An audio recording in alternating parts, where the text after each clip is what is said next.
नमस्कार, ताल ठोक के देख रहे हैं आप। मैं हूं आपके साथ रोहित सरदाना। देश भर में इस समय सिर्फ नोटबंदी के मुद्दे का शोर।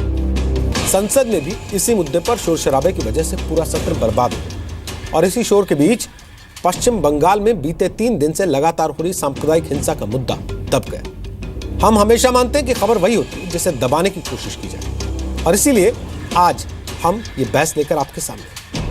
पश्चिम बंगाल की राजधानी कोलकाता से करीब 28 किलोमीटर दूर धूलागढ़ इलाके में बीते 3 दिन से हिंसा हो रही है। दंगाइयों ने चुन चुनकर एक समुदाय के घरों को निशाना बनाया, घरों में घुसकर आग लगाई, सामान लूटा, और यह सिलसिला 3 दिन तक इसलिए चलता रहा क्योंकि ममता बनर्जी की सेक्युलर सरकार दंगाइयों को पकड़ने की हिम्मत नहीं दिखा। धूलागढ़ के लोग कहते हैं कि दंगाई जब उनके घरों में आगजनी और लूटपाट कर रहे थे तब पुलिस भी तमाशबीन बनी हुई थी, क्योंकि खतरा था कि दंगाई उन पर भी हमला कर देते। क्या किसी प्रशासन और सरकार के लिए यह शर्मनाक नहीं है कि लगातार 3 दिन तक हिंसा चलती रहे लेकिन एक भी मुजरिम पर कोई कार्रवाई ना हो?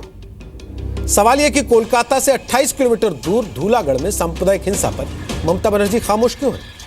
नोटबंदी के मुद्दे पर उन्होंने दिल्ली, लखनऊ और पटना को एक कर दिया, लेकिन जहां की कानून व्यवस्था की जिम्मेदारी खुद उन पर है, उस पश्चिम बंगाल में लगातार हो रही सांप्रदायिक घटनाओं पर वो चुप्पी साध लेती है। ताल ठोक के आज हम पूछेंगे कि नोटबंदी का विरोध करने वाली पार्टियां बंगाल की हिंसा पर ममता बनर्जी से सवाल पूछने की हिम्मत क्यों नहीं करती? क्या हिंदुओं के लिए पश्चिम बंगाल पाकिस्तान बन रहा है? क्या ममता बनर्जी वोट बैंक की जो राजनीति करती है उसकी खातिर अब तक धूलागढ़ के दंगाइयों पर कार्रवाई नहीं हो रही?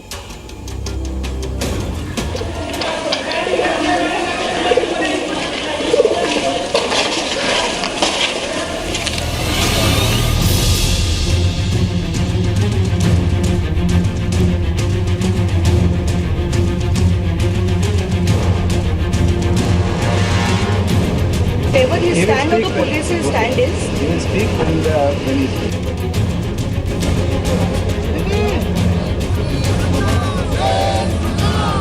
মানে এখানটা কি হয়েছিল জানি না, হঠাৎই দেখলাম বউয়ের আওয়াজ।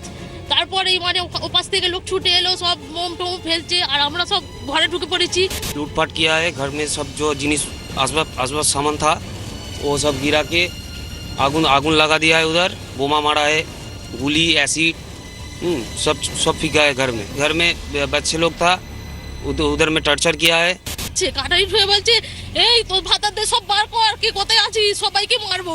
ना ये लोग का अत्याचार हो गया, पुलिस घुस नहीं पाया। वो लोग को, पुलिस को भी गोली लग गया था।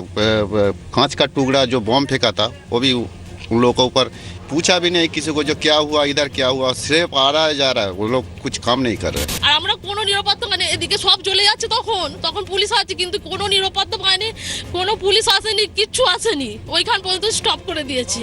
सरकार कुछ नहीं करेगी।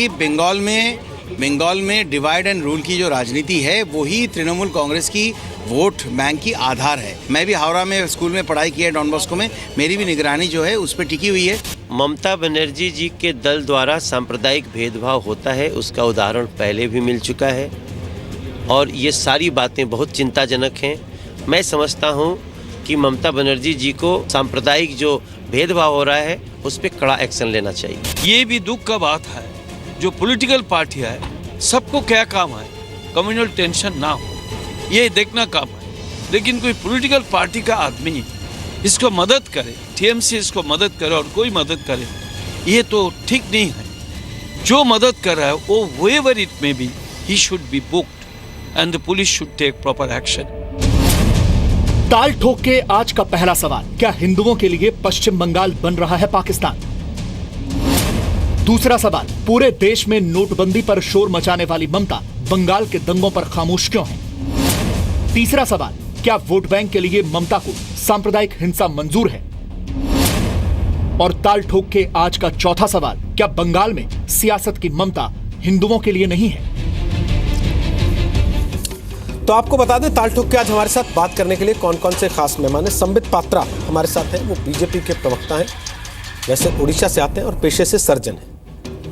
हमारे साथ आलोक शर्मा होंगे, जो कि कांग्रेस पार्टी के प्रवक्ता हैं, युवा कांग्रेस से लंबे समय तक जुड़े रहे हैं, अध्यापक भी हैं, पढ़ाते हैं, छात्रों से अभी भी उनका जुड़ाव है, खासतौर पे सिविल सर्विसेज की तैयारी का उनका लंबा अनुभव है छात्रों को कराने।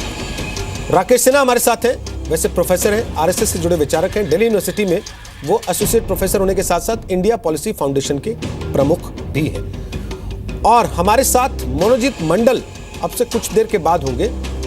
वो प्रोफेसर हैं, जादवपुर यूनिवर्सिटी में अंग्रेजी पढ़ाते हैं और टीएमसी के समर्थक हैं। मेरी सहयोगी पूजा मेहता जो इस वक्त उस इलाके में मौजूद है जहां पर यह पूरा घटनाक्रम पिछले 3 दिन में हुआ है, लेकिन ना तो किसी मीडिया ने न किसी राजनीतिक पार्टी ने इस मामले को लेकर अब तक सवाल उठाया। सोशल मीडिया पर लगातार लोगों की शिकायत करने के बाद हमने अपनी टीम की सदस्य पूजा को इस इलाके में भेजा है, जो कोलकाता से सिर्फ 28 किलोमीटर की दूरी पर है। लेकिन सरकार की या तो आंखें बंद है या फिर सरकार वहां पर जो कुछ हो रहा है उसको देखना चाहती नहीं थी। पूजा, मैं पहला सवाल आप ही से पूछना चाहता हूं, आपने वहां पर क्या देखा?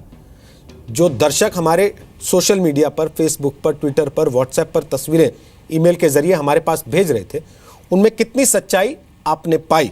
और जिन ममता बनर्जी को अपने दफ्तर के बाहर से ना देख के लगता है कि तख्ता पलट न करने आए हूं मेरा, उन ममता बनर्जी को कलकत्ता से मात्र 28 किलोमीटर दूर ये नहीं पता लगा कि लोगों के घरों में आग लगा दी जा रही?